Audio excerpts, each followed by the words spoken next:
සෙනෙහස කන්දිය යයි දැන්දෙ කොටම තලා අද පතුලෙත් ආලය උතුරයි දැන් කලා වහසේ බෑයුව පුන් සඳ අස්සෙන් වලා ඕනී මමයි ගමේ සත්තන්තම ඇත අමනවා හොඳටම ගැරනවා සරටම සෙල්ලු එල බෙදනවා නහුදිට ගම කොට නෑ ඉස්පාසු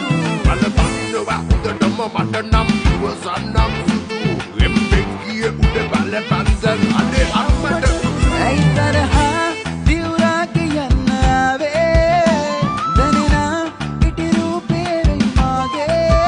මයි අම්මා කවදාද ලම් වෙන්නේ මයි දෝනීට මා වශී වෙලා ආයි දැසමානි ලං විහා දුනා